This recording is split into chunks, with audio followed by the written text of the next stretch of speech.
આપની ચેનલ દ્વારા જણાવવા માગું છું કે વડોદરા શહેરમાં ભગવાન જગન્નાથજીની રથયાત્રા શાનો સોગત અને હર્ષોલ્લાસથી પાસ થઈ રહી છે અને ભાવિક ભક્તો દર્શનનો લાભ લઈ રહ્યા છે। ભગવાન ભક્તોને હંમેશા સ્વચ્છ રાખે, તંદુરસ્ત રાખે અને નિરોગી રાખે એવી જ અમારી દુઆ છે।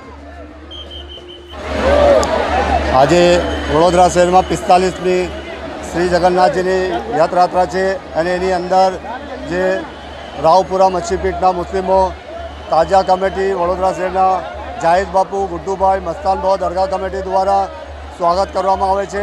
નિત્યાનંદજી અને તમામ સ્વામીઓના અને અમારા વડોદરા શહેરની અંદર ભાઈચારા, કોમી એકતામાં આ જગન્નાથજીની યાત્રા જાય છે। હું હાજી દસ્તગીર શેખ બોલું બાપુ।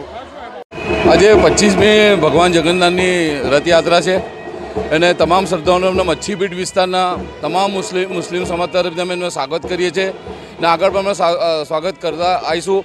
અમારા સાથી પણ જે પણ છે આગળ જે અમારા આરીફભાઈ બોલી ગયા છે તો આમાં બરોડામાં બધા જ તહેવારો બધા જ લોકો શાંતિથી ઉજવે। બધા તહેવારો અમારા જ છે।